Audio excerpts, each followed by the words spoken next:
మన ఇంటికి రథం వచ్చిందా?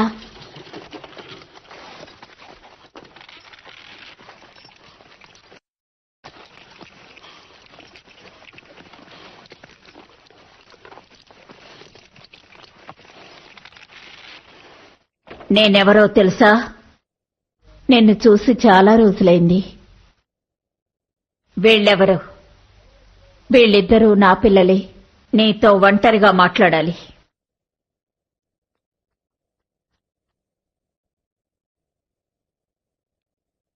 మీరేమిటిలా?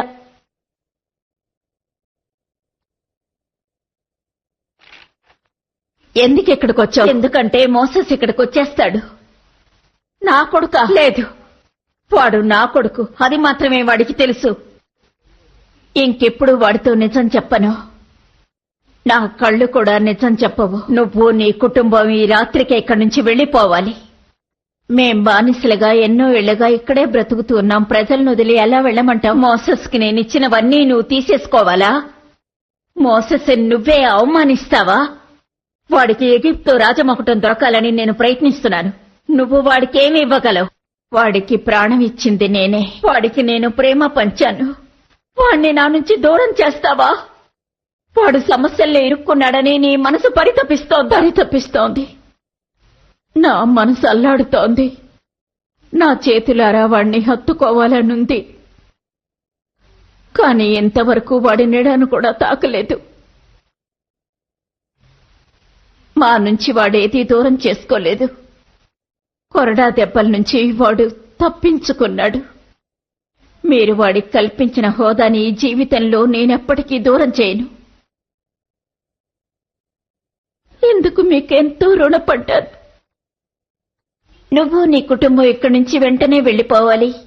ఎక్కడికి వెళ్లమన్నా నాకేం దిగుల్లేదు.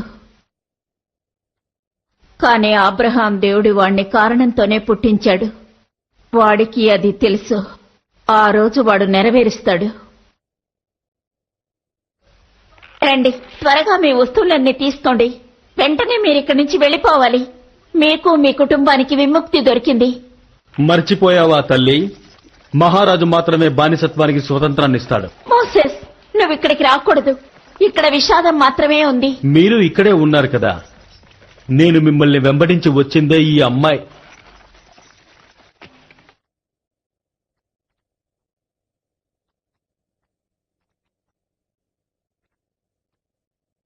ఆ రోజు ఆ రాయి దగ్గర ఇరుక్కున్నది మీరే కదా.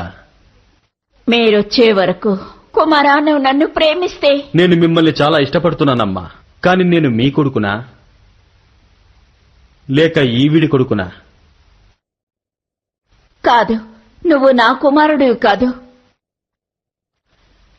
నా కొడుకు మనుషుల్ని మనుషుల్లా అనుకుంటాడు. కొరడా దెబ్బలు కొట్టడు. మీరు శిలల్ని రాయిల్ని పూజిస్తారు. ఎన్నెన్నో అక్రమాలు ఘోరాలు చేస్తారు. మీరు నా బిడ్డ కాదు. నా కొడుకు ఒక బానిసలా ఉంటాడు. వాడి చేతులు కాయలు కాచి ఉంటాయి, కఠినంగా ఉంటాయి. నా వీపు మీదున్నట్టే వాడి వీపు మీద కొరడా దెబ్బలుంటాయి. కాని వాడి హృదయంలో మీ వేడుకునే దేవుడు మాత్రమే ఉంటాడు. దేవుణ్ణి నమ్మిన మీకు ఇన్ని చిత్రహింసలు అనుభవించడానికి తలరాత కారణమా అమ్మా? ఆవిడ చెప్పే ఆ దేవుడు ఒట్టి అబద్ధాల కొరు. మన కోటలు అన్నీ ఉన్నాయి. నువ్వు వజ్ర వైడూర్యాలతో తులతూగేవాడివి. నువ్వు నా కుమారుడివి. అందువల్లే నెప్రెట్రీ నేను ఇష్టపడుతోంది. ఇష్టంలో కూడా ప్రేమ ఉండాలమ్మా.